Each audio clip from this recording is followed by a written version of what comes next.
Assalamualaikum warahmatullahi wabarakatuh. Innal hamdalillah nahmaduhu wa nasta'inuhu wa nastaghfiruh wa na'udzu billahi min shururi anfusina wa min sayyiati a'malina. May yahdihillahu fala mudilla lahu wa may yudlil fala hadiya lahu.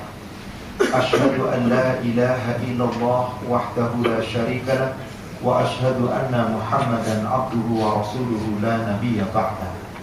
Allahumma salli wa sallim wa barik ala Muhammad wa ala alihi wa ashabihi ajma'in wa man tabi'ahum bi ihsan ila yaumiddin, amma ba'd. Ya ayyuhalladzina amanu taqullaha haqqa tuqatih wa la tamutunna illa wa antum muslimun.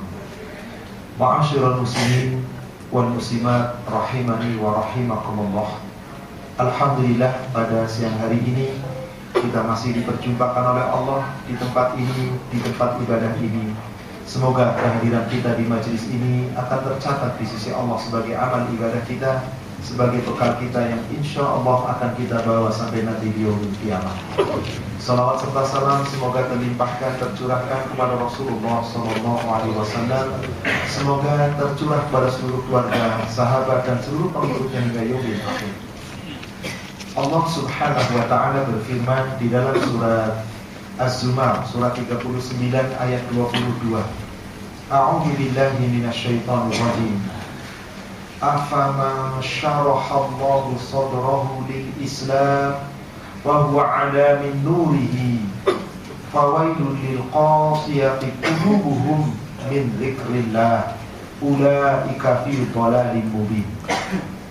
Apakah sama orang yang hatinya telah dibuka oleh Allah, diberikan hidayah, diberikan keimanan di dalam hatinya, lalu terbuka hatinya menerima Islam dengan lapang dada, sepenuh hati, dengan orang yang hatinya keras membantu, dengan orang yang hatinya telah mati? Celakalah orang-orang yang hatinya telah mati dari mengingat Allah. Maka sungguh mereka itu adalah orang-orang yang berada di dalam kesesatan yang nyata. Pada siang hari ini, di waktu yang singkat ini, izinkan kami menyampaikan tema Qalbun Salim, hati yang bersih. Ibnu Qayyim al-Jauziyah menguraikan, manusia itu memiliki hati yang berbeda-beda. Ada yang memiliki hati yang bersih, yaitu Qalbun Salim. Ada memiliki hati yang sakit, Qalbun Marid. Ada yang memiliki hati yang mati, yang keras bagaikan batu, Qalbun Mayyit. Maka siapa yang memiliki qalbun salim, itulah hamba yang paling mulia di sisi Allah. Mereka itulah orang yang beruntung. Maka tadi di surat Az-Zumar ayat 22 Allah memberikan gambaran, samakah orang yang qalbunnya salim, bersih, terbuka menerima Islam, lapang dadanya dalam menerima ketetapan Allah, menjalankan aturan Allah, samakah dengan orang yang hatinya keras membantu, yang hatinya telah mati? Celakalah orang-orang yang telah mati hatinya dari mengingat Allah. Mereka adalah orang yang dalam kesesatan. Maka seandainya kita ingin tidak disesatkan oleh Allah, mari bersihkan hati kita. Saya akan membuat sebuah ilustrasi dengan pertanyaan kepada jamaah sekalian. Ilustrasi ini memang aneh, tetapi ini nyata. Sebagaimana Allah kadang bertanya di dalam Al-Quran, pertanyaan yang tidak perlu jawaban, karena yang ditanya sudah tahu pasti jawabannya. Pertanyaan saya adalah, Bapak Ibu jamaah sekalian, seandainya Bapak diberi pilihan, diberi hadiah, 3 macam hadiah, mana yang akan dipilih? Yang pertama, seseorang memberikan hadiah kepada Bapak kambing yang gemuk, yang sehat, sedang bunting.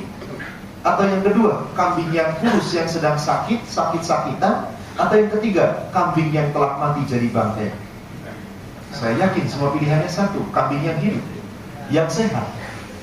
Seandainya Bapak menerima kambing itu, ingin tetap hidup, tetap sehat, bahkan beranak pinak, berketurunan, sehingga mendapat keuntungan untuk kita, apa yang harus kita lakukan Bapak Ibu? Kita pelihara. Siapa yang harus memelihara? Kita, kalau kita mampu. Kalau tidak mampu, bisa kita wakilkan kepada seseorang. Kita berikan upah, lalu orang itu mengurus kambing kita. Siapa yang menerima hasil? Kita. Sekarang Allah berikan kepada kita pilihan. Mana yang akan kita ambil? Hati yang bersih, yang qalbun salim, yang sehat, hati yang sakit, atau hati yang mati? Semua lisan kita menjawab, hati yang bersih, hati yang sehat Allah berikan kepada kita. Semua manusia diberi hati yang bersih, qalbun salim, karena Allah telah berikan kepada manusia hidayah. Itulah qalbun salim, melalui hidayah Allah. Tapi apa yang terjadi dengan manusia?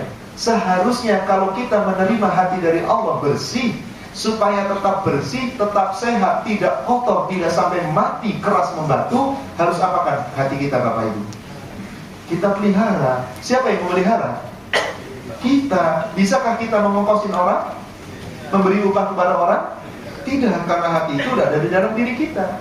Hati yang dimaksud bukan hati bendawi, tetapi hati maknawi, yaitu afidah, qalb, yang Allah nyatakan manusia paling sempurna kalau pada beri afidah. Tidak ada makhluk lain kecuali hanya manusia. Maka di surat 76, surat Ad-Dahr atau surat Al-Insan ayat 1 sampai ayat 3, Allah berfirman, Bismillahirrahmanirrahim. Hal ata 'alal insani hinun minad dahr lam yakun syai'an madhkura. Bukankah telah datang kepada manusia suatu masa, suatu waktu di mana wahai kalian manusia belum bisa disebut apa-apa, yaitu ketika ruh kita masih di Lauhil Mahfuz, jasad kita belum ada. Inna khalaqnal insani min nutfatin amsyaj. Sungguh kami, Allah telah menciptakan manusia dari sperma yang bercampur. Setelah itu Allah ciptakan, Allah sempurna, Allah lahirkan ke dunia, nabtalihi, agar Allah menguji kalian dengan perintah dan larangan.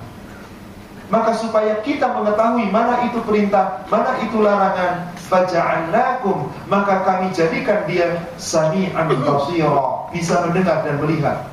Dan waja'ala bainakum, di antara kalian diberikan oleh Allah, dan tiap manusia diberikan al-afidah, hati nurani. Maka sungguh ketika kita telah menjadi sempurna seperti ini, kata Allah, inna hadainahus sabil, sungguh Allah telah karuniakan kepada manusia hidayah, jalan lurus. Semua manusia pada hakikatnya qalbun salim diberi oleh Allah. Tapi apa yang terjadi bagi manusia itu sendiri dalam proses kehidupannya? Imma syakiron wa imma kafura. Ada yang bersyukur kepada Allah dengan terus memelihara hatinya agar tetap qalbun salim. Ada yang kufur, mengingkari nikmat Allah, membiarkan hatinya dalam keadaan sakit, naudzubillah, bahkan dibiarkan sakit, akhirnya masih keras bagaikan batu. Maka siapa yang qalbun salim, siapa yang qalbun marid, siapa yang qalbun mayyit? Ada 3 kelompok. Yang hatinya bersih, sehat, yang hatinya sakit, yang hatinya mati. Diuraikan oleh Allah di surat yang ke-35, surat Fatir, ayatnya ayat yang ke-31 dan 32. Allah Subhanahu wa ta'ala berfirman di dalam ayat tersebut, sungguh walaqad khalaqna, sungguh kami telah memberikan kepadamu penciptaan. Allah telah memberikan kepada kita kesempurnaan penciptaan. Dan ketika Allah ciptakan kita, Allah utus para nabi, para rasul, utusan-utusan. Walaqad ataina, sungguh telah kami tetapkan kepadamu wahai Muhammad kitab Al-Quran. Itu adalah bilhaq, hak, benar dari Allah. Tidak ada yang meleset satupun. Semua kebenaran dari Allah. Allah telah turunkan kepada kita Al-Quran melalui Nabi kita Muhammad sallallahu alaihi wasallam bilhaq, dengan kebenaran. Innahu, sungguh dia Allah, bi'ibadihi la khabirun basir, betul-betul maha mengetahui tentang hamba-hambanya. Siapa yang hambanya mau menerima Quran, siapa yang tidak. Maka Allah khususkan siapa penerima Quran itu. Di ayat berikutnya Allah berfirman, summa awrathnal kitaba alladhi asqafaina min ibadina. Kemudian kami wariskan kitab Al-Quran itu kepada hamba-hamba kami yang kami pilih di antara hamba-hamba kami. Siapa hamba pilihan Allah yang mau menerima Quran? Umat Islam. Orang kafir tidak mau menerima Quran, hanya umat Islam. Inilah hamba pilihan. Tapi apa yang terjadi dengan umat Islam itu? Mereka terbagi menjadi 3 kelompok, kata Allah. Faminhum zalimun li nafsih. Di antara mereka umat Islam yang diberi warisan oleh Allah Quran, ada kelompok yang selalu mendolimi diri sendiri. Wa minhum muqtasid. Di antara mereka kelompok kedua ada yang pertengahan. Wa minhum sabiqun bil khairati biiznillah, dan di antara mereka yang ketiga adalah yang berlomba-lomba lebih dulu berbuat kebaikan sesuai dengan izin Allah. Ibnu Qayyim al-Jauziyah menguraikan tentang 3 ayat ini. Kelompok yang pertama, umat Islam yang mendolimi diri sendiri adalah orang yang pengakuannya Islam, lisannya mengucapkan Islam, syahadat telah diucapkan, tapi tidak pernah menjalankan Islam. Itulah kelompok zalimul nafsi. Orang yang diberi oleh Allah hidayah dalam hatinya, tapi hidayahnya dibiarkan mati. Itu kelompok yang hatinya mati. Yaitu orang Islam yang Islamnya hanya dalam lisan, hanya kalimat syahadat, tanpa amal. Sholat tidak dikerjakan, puasa tidak dikerjakan, zakat tidak dikerjakan. Inilah kelompok pertama. Yang kedua disebutkan, yaitu kelompok muqtasid, yang pertengahan. Ibnu Qayyim al-Jauziyah mengatakan kelompok pertengahan itu orang-orang yang hatinya sakit. Siapa mereka? Yang pertengahan, yang terkadang menjalankan, terkadang melalaikan. Atau orang-orang yang menjalankan, yang ringan-ringan dijalankan, yang berat tidak pernah dijalankan. Sholat saja terkadang yang berat tidak dijalankan, yang ringan dijalankan. Sholat maghrib, isya saya mampu, duhur lagi sibuk, asar baru selesai kerja, subuh baru selesai tidur malam. Dia tidak menjalankan. Puasa terkadang milih-milih, aturan-aturan Allah dipilih. Ada yang dijalankan ketika dia mampu menjalankan menurut hawa nafsunya, ada yang ditinggalkan menurut hawa nafsunya ketika tidak mampu mengerjakan. Ini orang yang hatinya sakit. Di antara orang yang hatinya sakit, yang tidak menjalankan Islam secara kafah. Padahal Allah perintahkan kepada kita dalam Al-Baqarah ayat 208. Ya ayyuhalladzina amanu khulu fis-silmi kaffah. Wahai orang-orang yang beriman, masuk kalian ke dalam Islam dengan totalitas, keseluruhan, kafah, keseluruhan. Wala tattabi'u khutuwatis syaitan. Janganlah kalian mengikuti hawa nafsu, ajakan-ajakan syaitan. Innahu lakum aduwwum mubin. Sungguh syaitan itu bagimu adalah musuh yang nyata. Orang yang memeluk Islam hanya sekedar sandaran, lalu memilih-milih amal tidak totalitas, itu namanya orang yang hatinya sakit. Siapa yang qalbun salim, yang hatinya bersih? Yaitu orang-orang yang sabiqum bil khairati biiznillah, yang lebih dulu dia berlomba-lomba beramal baik, berbuat kebaikan, beribadah. Semua amal ibadahnya itu dia lakukan sesuai dengan aturan Allah, sesuai dengan izin Allah, dengan ikhlas dia lakukan. Itulah qalbun salim. Ternyata hanya orang qalbun salim itulah yang kelak akan meraih surganya Allah Subhanahu wa ta'ala. Itulah yang akan mendapatkan dzalika huwal fadlul kabir. Mereka itulah yang akan mendapatkan kemenangan yang besar, kemenangan yang agung, yaitu surga jannatu adan yadkhuluha, yang mereka akan dimasukkan ke dalamnya. Yuhallawna fiha min asawir min dhahabi wa lu'lu' wa libasuhum fiha harir. Kelak Allah masukkan ke dalam surga, mereka dimasukkan ke dalamnya, diberikan kenikmatan berupa perhiasan-perhiasan, berupa kenikmatan-kenikmatan yang tidak pernah dirasakan di dunia, dan pakaian mereka di dalamnya adalah sutra. Inilah qalbun salim. Maka apa doanya Nabi Ibrahim alaihi salam? Allah abadikan dalam surat Asy-Syu'ara, surat 26, ayatnya ayat yang ke-87 sampai 89. Nabi Ibrahim berdoa kepada Allah, Rabbana, ya Allah, ya Rabb kami, wala tuhzini yawma yub'atsun. Jangan kau hinakan aku ya Allah pada hari nanti ketika manusia mereka semua dibangkitkan, yaitu di yaumil mahsyar. Pada hari berbangkit itu, yauma la yanfa'u malun wala banun. Hari ketika itu tidak ada manfaatnya amal, tidak ada manfaatnya harta, tidak ada gunanya anak-anak yang laki-laki, keturunan yang hebat, yang pintar, yang soleh, gak ada gunanya. Harta kekayaan yang melimpah, tidak ada gunanya. Illa man atallah biqalbin salim. Kecuali siapa saja hamba-hamba yang nanti di yaumil mahsyar menemui Allah di yaumil hisab dengan qalbun salim, dengan ketaatan, dengan hati yang bersih, dengan ketundukan. Maka tadi saya mengumpamakan, ketika seseorang memiliki piaraan, dia harus rawat supaya bisa bagus, supaya sehat, supaya hidup. Kita diberi oleh Allah hati, kita harus rawat hati kita agar bersih. Maka ketika kita ingin tetap hidup hati kita, kita harus beri makanan hati kita. Sebagaimana diri kita ingin hidup, kita harus beri makanan. Apa makanannya hati? Ibnu Qayyim al-Jauziyah menerangkan dengan sederhana. Makanan hati itu harus mengandung 4 sehat 5 sempurna, sebagaimana kita makan sehari-hari. Apa makanan hati yang 4 sehat? Melaksanaan kewajiban yang 4 dari rukun Islam. Orang Islam telah mengucapkan syahadat, telah diberi oleh Allah hati hidayah. Maka supaya hatinya tetap hidup, wajib rukun Islam berikutnya dijalankan, yaitu sholat, puasa, zakat, haji. Inilah 4 sehat. Maka siapa umat Islam yang selalu melaksanakan 3-4 dari perkara ini, kehidupan yang wajib ini, insya Allah surga Allah jamin. Kalau dilakukan dengan benar. Seorang sahabat yang bernama Mu'adz bin Jabal pada suatu ketika bertanya kepada Rasulullah, "Ya Rasulullah, akhbirni bi'amalin yudhiluni al-jannah wa yuba'iduni 'anil nar." Wahai Rasulullah, kabarkan kepadaku suatu amal yang bisa menyebabkan aku masuk surga dan menyebabkan aku terhindar dari neraka. Maka Rasulullah menjawab, apa itu? Ta'budullah la tusyriku bihi syai'an. Beribadahlah kamu kepada Allah dan jangan menyekutukan sesuatu pun dengannya. Wa taqumus shalah, dirikan salat. Wa tu'tiz zakat, tunaikan olehmu zakat.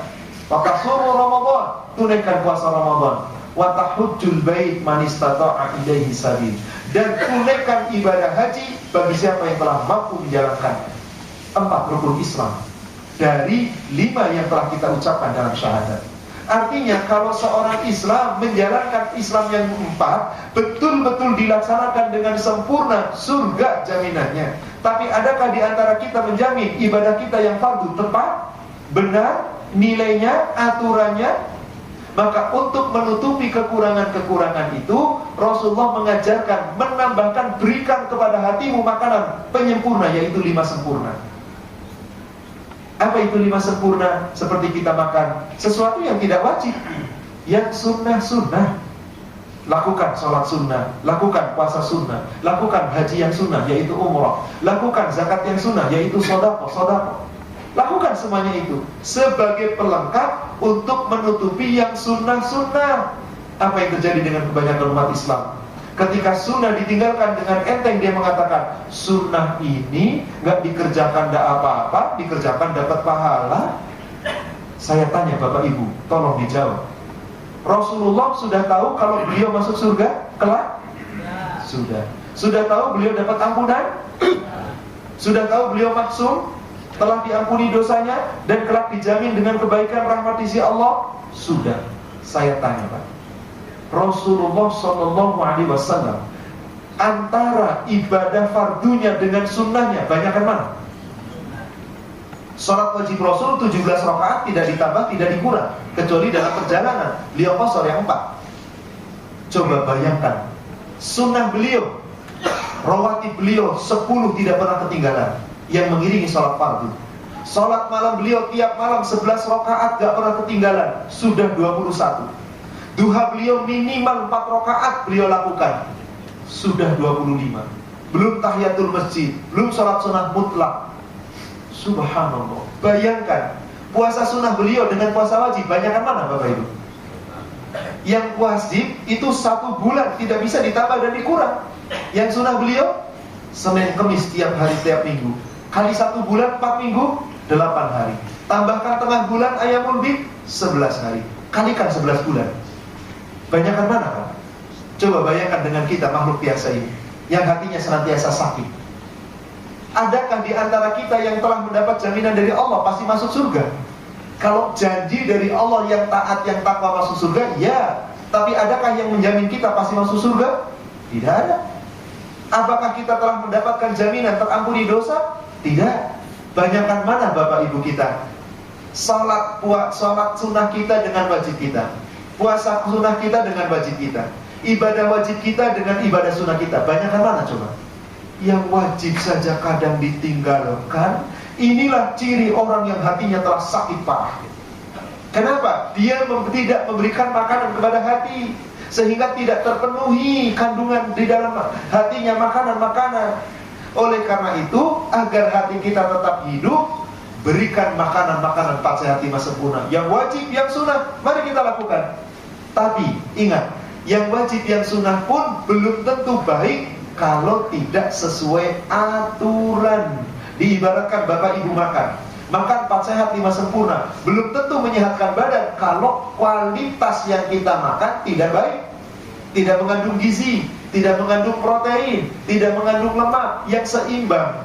Apa maksudnya? Seseorang makan daging, tapi kalau daging itu sudah diulang-ulang masak bolak-balik, katakanlah makan rendang, kalau ditanya enak, enak, nikmat, nikmat, mengenyangkan, mengenyangkan, tapi buat sehat tubuh atau malah bikin sakit?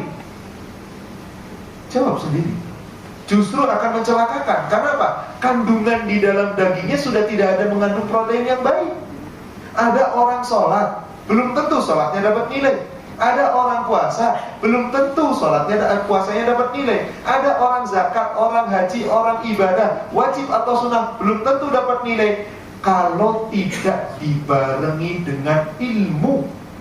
Apa artinya?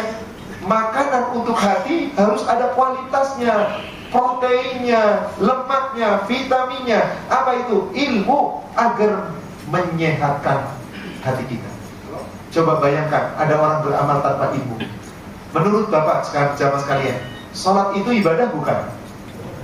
Ibadah. Kalau jawabannya hanya ibadah, tidak akan ada ayat yang mencela orang sholat. Tapi kenapa Allah berfirman dalam surat Al-Ma'un, fawailul lil musalli, celaka orang sholat. Loh, orang ibadah kok celaka? Karena ibadahnya nggak pakai ilmu. Alladzina hum an salatihim sahun, yaitu mereka yang sholatnya malas. Yura'un, mereka sholat tapi ingin dapat pujian, riak kepada manusia.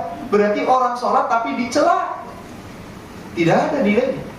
Puasa, apakah puasa ibadah? Kalau jawabannya ibadah, belum tentu. Kalau ibadah, tidak ada celaan dalam hadis orang yang puasa. Betapa banyak orang berpuasa, rubba sha'imun, betapa banyaknya ruginya orang-orang yang berpuasa, tidak mendapatkan apapun illal ju' wal atas, kecuali lapar dan haus. Kenapa? Karena dalam puasanya tidak menjaga lisan, tidak menjaga kata-kata, tidak menjaga perbuatan, tidak menjaga pandangan, tidak menjaga penglihatan. Hatinya tidak dijaga. Penentu itu adalah hati. Maka yang namanya ibadah itu akan dinilai oleh Allah ibadah kalau dilakukan dengan ilmu. Maka Allah berfirman di dalam surat Al-Isra, surat 17 ayat yang ke-36, wala taqfu ma laysa laka bihi ilm. Dan janganlah kamu mengikuti sesuatu perbuatan yang kamu lakukan itu tidak punya ilmu pengetahuan tentang amal itu. Kenapa kita tidak boleh asal berbuat, asal ibadah, asal melakukan sesuatu amal? Nanti kata Allah, inna sam'a wal basar wal fuad kullu ulaika kana anhu mas'ula. Sesungguhnya pendengaranmu, penglihatanmu, hati nuranimu, semua yang telah Allah berikan kepadamu akan dimintai pertanggungjawaban. Wajib kita tahu ilmunya benar atau tidak, sesuai dengan aturan Allah atau tidak. Karena dalam amal ibadah itu yang memerintah Allah tentu aturannya dari Allah. Tidak boleh kita mengikuti sesuatu tanpa ilmu. Inilah orang yang qalbunya selalu terpelihara agar tetap hidup bahkan menjadi hati yang sehat. Kalau amal ibadah dilakukan dengan ilmu. Sekarang Bapak Ibu, Bapak sudah makan dijaga, kualitasnya dijaga. Yang namanya sakit pasti terjadi. Manusia sudah menjaga ibadahnya, yang fardu, yang sunnah, semua dijaga. Apakah tidak mungkin tidak sakit hatinya? Pasti. Karena sakit hati ini, hati yang sakit ini tanpa kita sadari. Lewat apa? Kedengkian, lewat suuzon, lewat pandangan mata, lewat ucapan dalam hati ketika dia menyangka seseorang tidak benar. Maka sungguh apabila rusak hati, rusak semuanya.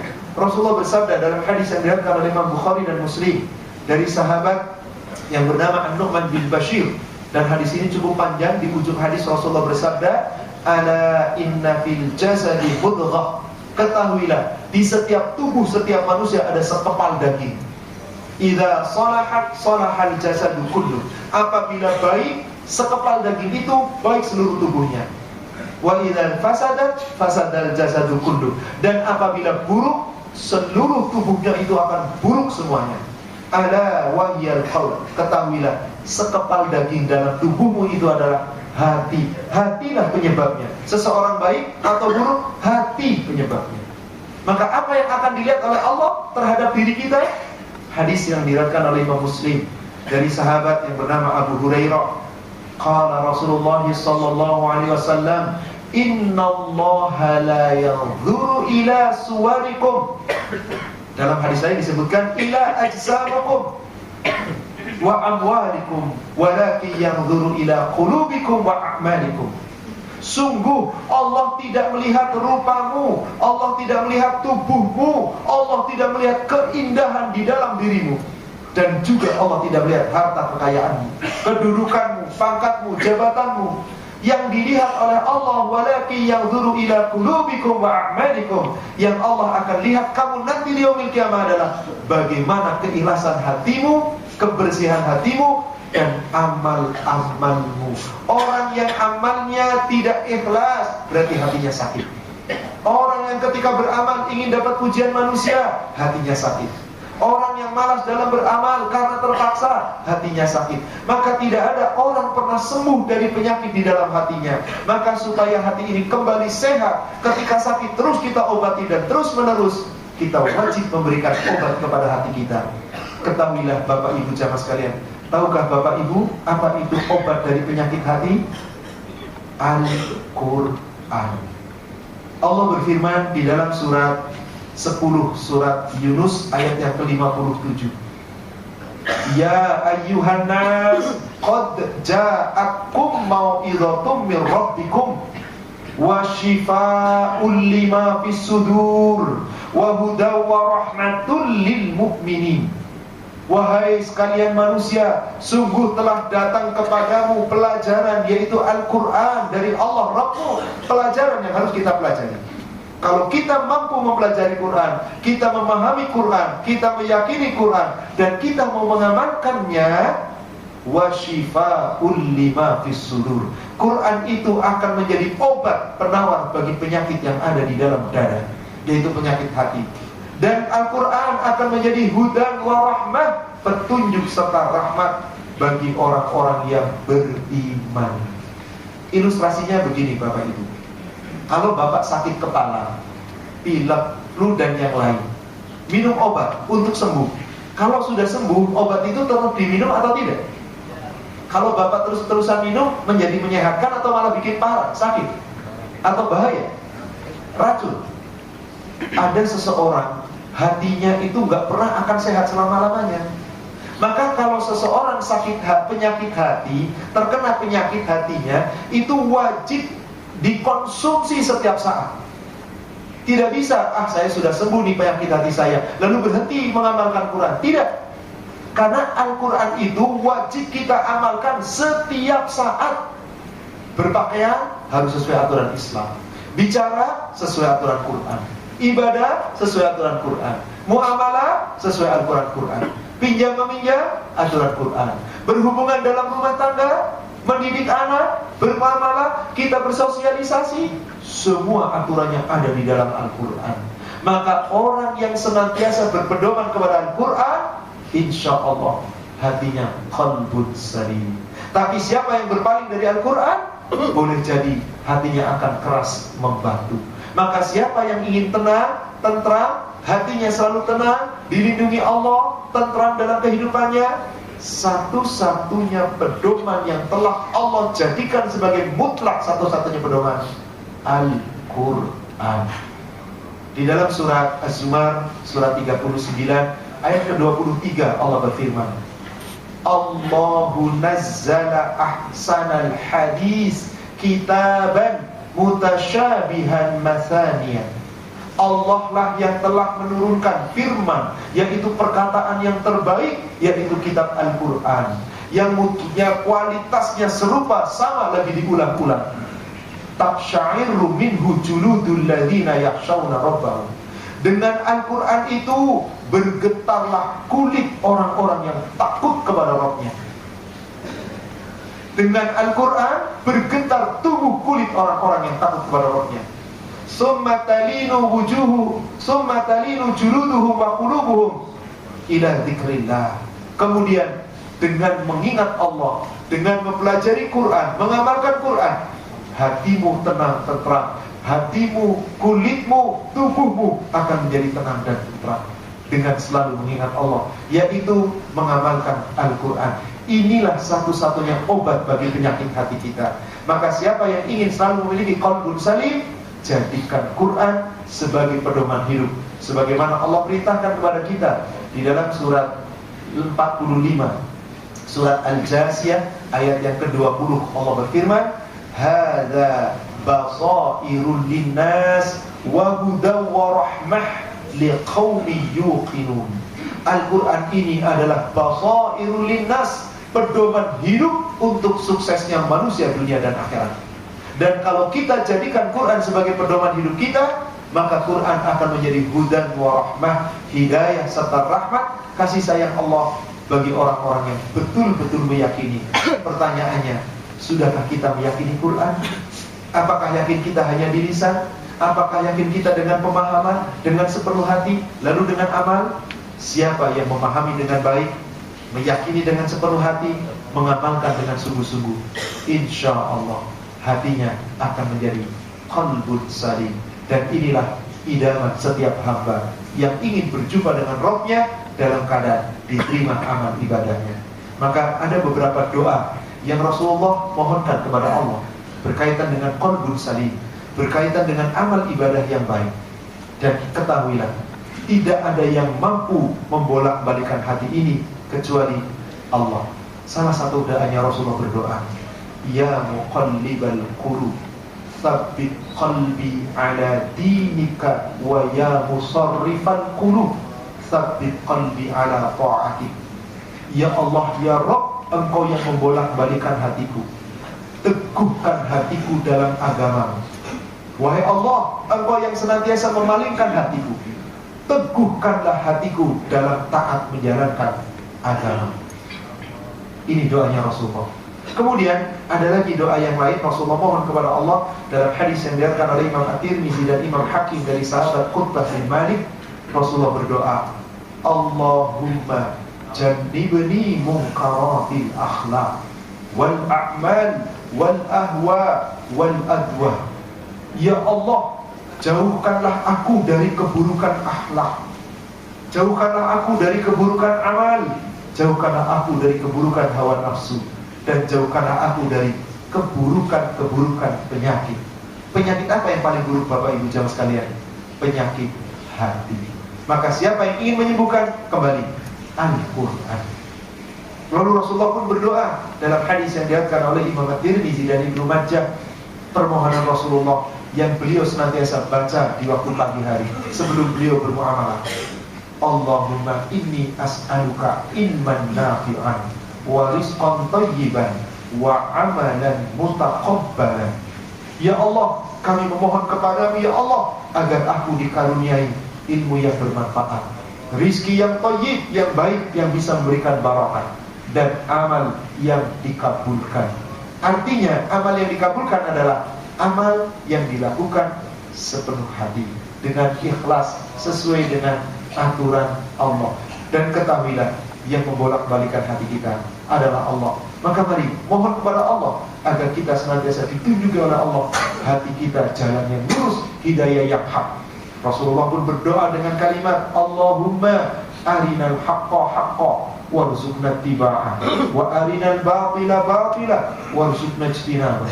Ya Allah, tunjukkan kepada kami ya Allah, tunjukkan kepada hati kami ya Allah, yang hak itu hak datang darimu, dan beri kemampuan agar kami mengikuti kebenaran. Tunjukkan kepada kami ya Allah, yang batil itu batil, yang buruk itu buruk, yang salah itu salah. Beri kemampuan agar kami menjauhi keburukan-keburukan. Inilah antara lain doa Rasulullah. Dan satu doa lagi yang Rasulullah wasiat kepada sahabat yang bernama Mu'az bin Jabal. Ya Mu'az, usika ya Mu'az, kata Rasulullah. Wahai Mu'az, aku berwasiat kepadamu wahai Mu'az, la tada'anna dubura kulli salat. Jangan pernah engkau tinggalkan doa di belakang salat fardumu itu. Allahumma a'inni ala dzikrika wa syukrika wa husni ibadatik. Ya Allah, aku memohon kepadamu ya Allah agar aku senantiasa mensyukuri nikmatmu, dan agar aku senantiasa mengingatmu, dan agar aku senantiasa beribadah dengan baik di hadapanmu. Artinya, ibadah yang membuat seorang hatinya bersih adalah ibadah yang dilakukan dengan baik. At-taqwa hahuna, at-taqwa hahuna. Rasul menunjuk ke dalam dadanya, takwa itu dalam hatimu, takwa itu dalam hatimu. 3 kali. Penentu baik buruknya manusia adalah hati. Maka siapa yang ingin meraih qalbun salim, mari Bapak Ibu jamaah sekalian, kita pelihara hati kita. Kita beri makanan yang baik, kita kasih kualitas yang terbaik, dan kita perlukan hati kita karena Allah. Jangan hanya dibersihkan tempat bagi bersemayamnya hati kita, tubuh yang kita bersihkan, tubuh yang kita elokkan, tubuh yang kita indahkan, pakaian yang membungkus tubuhnya indah. Tapi kalau hatinya kotor, demi Allah, Allah Maha tahu, dia hanya bersih di tubuh, tapi tidak bersih dalam hati. Tapi siapa yang tubuhnya boleh jadi kotor, pakaiannya boleh jadi tidak indah seperti kebanyakan orang, tapi kalau hatinya yang dibersihkan, Allah Maha tahu, itulah sesungguhnya yang memiliki qalbun salim. Wallahu a'lam. Demikian yang bisa kami sampaikan. Ada pertanyaan, kami beri kesempatan.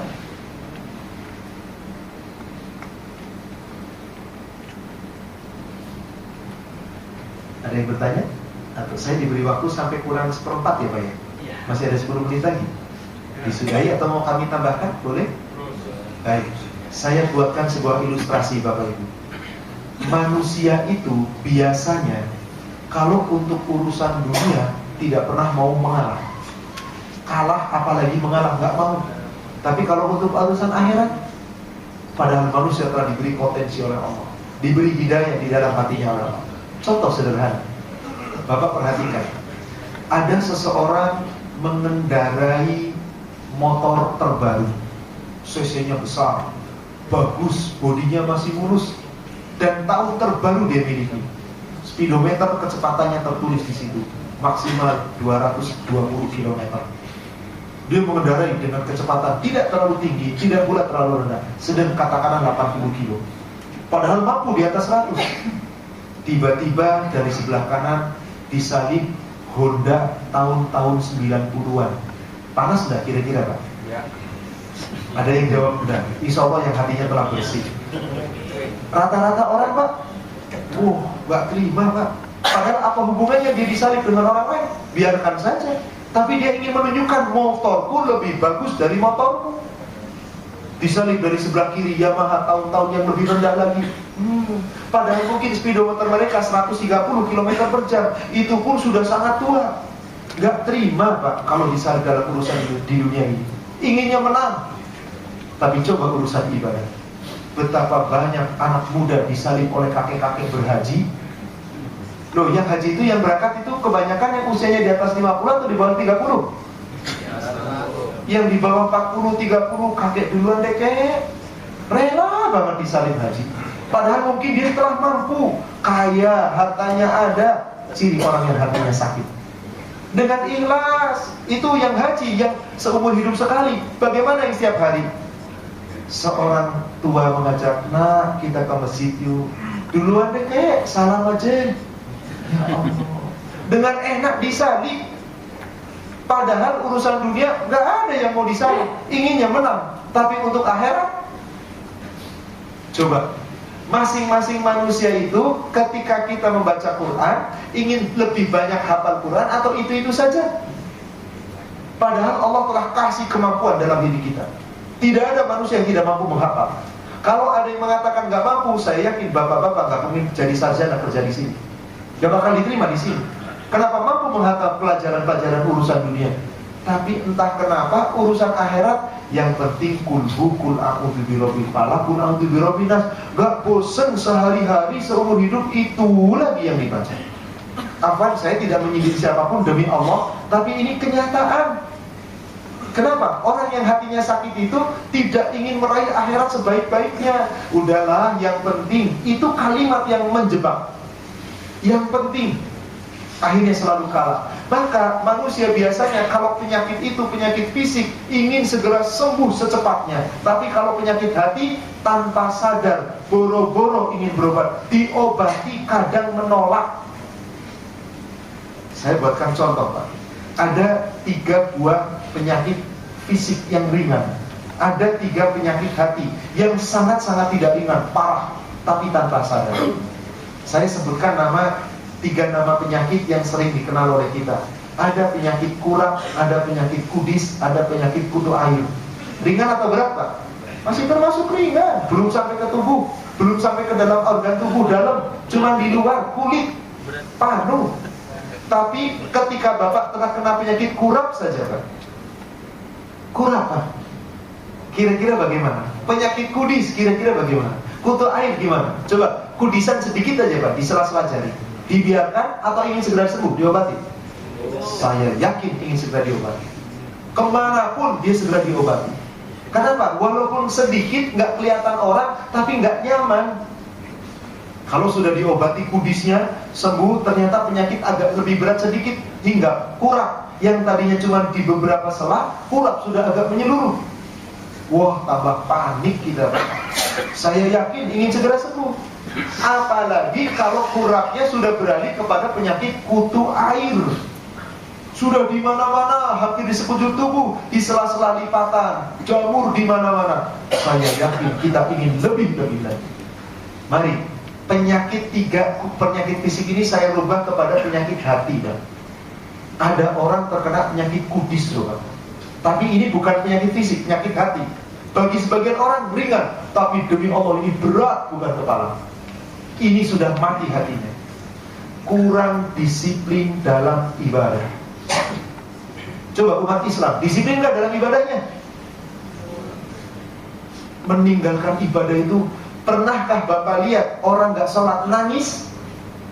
Pernah Bapak lihat orang nggak dapat tiket nangis? Banyak.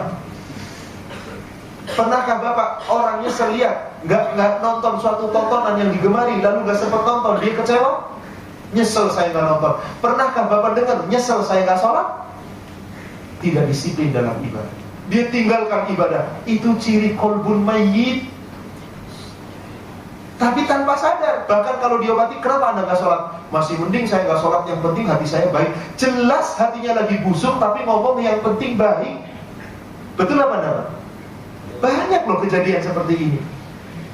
Yang nggak mau sholat, nggak mau ibadah, tapi mengatakan yang penting daripada dia sholat tapi begitu. Saya biar nggak sholat begini, tapi kan hati saya masih baik sama orang. Ya Allah, dengan entengnya dia mengatakan itu. Padahal hatinya sedang mati karena nggak mau ibadah kepada Allah. Katakanlah hatinya sudah sedikit terobati, sehingga tidak sampai mati, tapi masih sakit, tapi parah sakitnya. Penyakitnya sembuh dari kudis. Ada penyakit berikutnya, kurap. Wow, disiplin, sholat duhur gak pernah ketinggalan, asar, subuh, semua gak pernah ketinggalan. Tapi penyakit berikutnya hingga kurap. Tahu Bapak Ibu apa penyakit kurap? Penyakit hati. Kurang rapi dalam ibadah. Sholat sih sholat, Pak, tapi gak tahu kayak apa sholatnya. Yang penting saya sholat. Puasa, yang penting saya puasa. Haji, yang penting saya haji. Tapi tidak dengan ilmu tadi.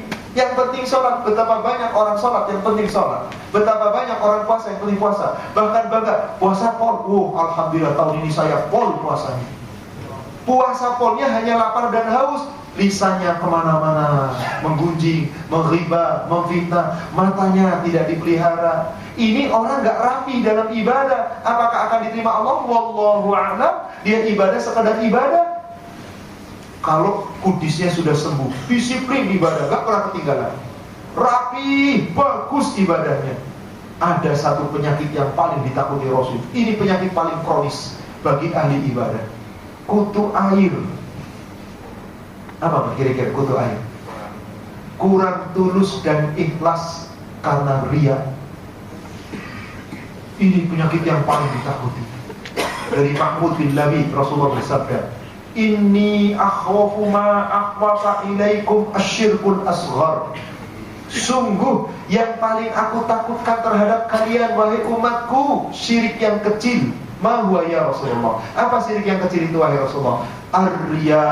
Riya. Ibadah bukan karena Allah. Korban saya paling gede, lihat enggak? Percuma. Sholat saya tuh paling khusyuk. Percuma. Dia bagus sholatnya, ternyata karena ingin dilihat orang lain, gak ada nilainya. Karena riya ini adalah penghancur seluruh amal ibadah. Coba bayangkan Bapak Ibu, Bapak bekerja, Lalu diperintahkan oleh atasan menyusun suatu makal. Sudah diketik rapi, disusun rapi, lalu di-save di laptop Bapak Ibu. Suatu ketika besok mau dipresentasikan, tiba-tiba dibuka, hilang. Apa yang Bapak Ibu lakukan kira-kira? Karena kabut apa enggak? Betapa banyak orang beramal, orang beribadah, tapi karena riya hilang lenyap. Maka Allah ingatkan khusus bagi pelaku riya di surat Al-Baqarah surat 2 ayat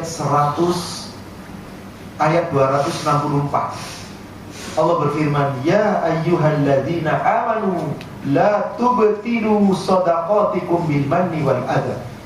Wahai orang-orang yang beriman, jangan kamu rusak amal-amalmu, sedekahmu, kebaikanmu dengan manni, menyebut-nyebut, wal adha, dan menyakiti.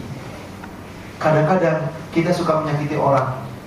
Kadang-kadang kita menghina, lu sholat gitu amat sih, jangan gitu dong, kayak gue nih sholatnya. Subhanallah. Kadang-kadang pamer dengan amal ibadahnya. Maka orang yang seperti itu adalah orang-orang yang la yu'minuna billahi wal yaumil akhir, tidak beriman pada Allah dan tidak beriman pada hari akhir. Karena dia ibadah ingin dapat pujian. Famasaluhu kamasali Sofwan, perumpamaan orang yang ibadahnya riya diibaratkan oleh Allah seperti batu yang licin, alaihi qura, di atasnya dilumuri oleh tanah, fa'asabahu wabil, lalu di atasnya ditimpakan hujan yang sangat lebat, wa tarakahu solda, kembali batu itu licin, la yaqdiruna ala syai'in mimma kasabu, seperti orang itu tidak mendapatkan apapun dari yang telah dia usahakan. Ini permisalan dari Allah. Kenapa? Riya, bukan ikhlas karena Allah, tapi ingin dapat ujian, balasan. Itu penyakit hati yang paling kronis. Kalau riya sudah dibiarkan, hatinya akan mati. Setiap amalnya bukan karena lillah, tapi karena manusia. Dan siapa yang akan menilai ini, Bapak Ibu? Allah, bukan kita. Ikhlas benar, tapi kalau hatinya mengatakan tidak. Itulah contohnya. Maka tadi bayangkan, batu licin, katakanlah Bapak Ibu coba perhatikan, saya punya batu licin segede bola tenis, mengkilap. Lalu saya ambil tanah itu seperti pasir basah, saya tempelkan. Allah ibaratkan batu licin itu orangnya, tanah yang ditempelkan itu apanya? Amal ibadahnya, kebaikannya. Karena nggak punya daya rekat, ditimpa hujan lebat. Nggak usah hujan lebat Pak, saya ambil air satu ember pakai gayung, saya ambil satu air itu, saya timpakan ke atasnya. Apa yang akan terjadi? Luntur kan Pak, rontok kan, batunya kembali licin. Berarti orang itu seperti kembali licin, dianggap seolah-olah nggak pernah beramal. Hilang file yang pernah diambil. Bapak nyusun banyak-banyak file, tiba-tiba filenya hilang. Betapa rugi, saya yakin. Untuk urusan dunia kita akan meraih apapun, tapi untuk akhirat, orang yang riya tetap ingin menunjukkan inilah aku. Maka banyak orang memberikan bantuan, memberikan segala-galanya, tapi ada pamrih supaya aku mendapatkan imbalan. Na'udzubillah. La yaqdiru ala syai'in mimma kasabu. Mereka tidak memperoleh sedikit pun dari apa yang telah mereka usahakan. Bahkan diibaratkan oleh Allah bukan cuma air yang disiram, asobahu wabil, ditimpa hujan lebat. Coba bayangkan, Bapak lihat hujan lebat Pak, seperti apa? Cepat sekali menghilangkan.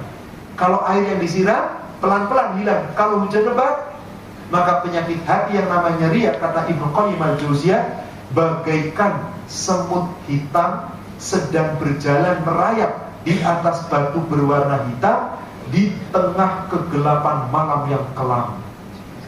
Pelakunya nggak sadar. Hampir-hampir orang yang riya itu tidak sadar, kecuali orang yang mau mengoreksi hatinya. Mari Bapak Ibu, koreksi diri kita. Yang masuk yang mana kita? Allah telah memberikan kepada kita hati, qalbun afidah, maka peliharalah agar hati kita menjadi qalbun salim, bersih dari segala apa yang kita inginkan, kecuali inna salati wa nusuki wa mahyaya wa mamati lillahi rabbil alamin. Semata-mata semuanya untuk Allah. Saya tutup dengan satu ayat surat An-Nisa ayat 76. Innal ladzina amanu yuqatiluna fi sabilillah Orang beriman itu selama hidupnya dia hanya berjuang di jalan Allah. Salatnya untuk Allah, zakatnya untuk Allah, berniaga untuk Allah, maksudnya sesuai dengan ketetapan dan aturan Allah. Maka itulah orang yang beruntung. Walladzina la yu'minun, sedangkan orang-orang yang tidak beriman, yuqatiluna fi sabilit taghut. Mereka berperang, mereka berjuang mengikuti hawa nafsu. Taghut yaitu hawa nafsu syaitan. Hanya untuk meraih harta, meraih dunia, meraih jabatan, kekayaan, kedudukan. Silahkan kata Allah, engkau akan meraih dunia itu, tapi tidak mendapatkan apapun di sisiku. Maka kata Allah di ujung ayatnya, Allah perintahkan, faqatilu awliya'ut taghut. Lawan oleh hawa nafsu itu, perangi oleh hawa nafsu itu. Sebab yang menyebabkan hati kita kotor sesungguhnya adalah hawa nafsu. Inna kaida syaitan kana dha'if. Sungguh hawa nafsu itu adalah tipuan syaitan, dan tipuan syaitan itu lemah terhadap kita. Lawan hawa nafsu kita, insya Allah siapa yang mampu melawannya, Allah akan berikan perlindungan, qalbun salim dalam hatinya. Semoga uraian ini membawa manfaat dan hikmah untuk kita semua. Yang benar dari Allah dan yang disampaikan melalui Rasulnya, yang salah saya yang menyampaikan. Kita manusia yang penuh kekurangan dan kekhilafan. Semoga Allah memaafkan dan mengampuni kesalahan dosa kita. Allahumma inna nas'aluka ridhaka wal jannah wa na'udzubika min sakhatika wan nar. Allahumma inna nas'aluka fi husnul khatimah wa na'udzubika min su'ul khatimah. Ya Allah, kami mengharap ya Allah agar Engkau meridhoi kami memasuki surga ya Allah. Jangan Engkau masukkan kami ke dalam neraka ya Allah. Ya Allah, wafatkan kami dalam keadaan husnul khatimah. Jangan wafatkan kami dalam keadaan su'ul khatimah. Allahumma arinal haqqa haqqa warzuqna ittiba'ah, wa arinal batila batila warzuqna ijtinabah. Allahumma jannibna munkaratil akhlaq wal a'mal wal ahwa wal adwa. Ya muqallibal qulub, tsabbit qalbana ala dinik. Wa ya musarrifal qulub, tsabbit qalbana ala ta'atik. Ya Allah, tunjukkanlah kepada kami kebenaran itu benar dari sisimu ya Allah. Berilah kemampuan agar kami senantiasa mengikuti kebenaran. Tunjukkan kepada kami yang batil itu batil ya Allah. Berikan kemampuan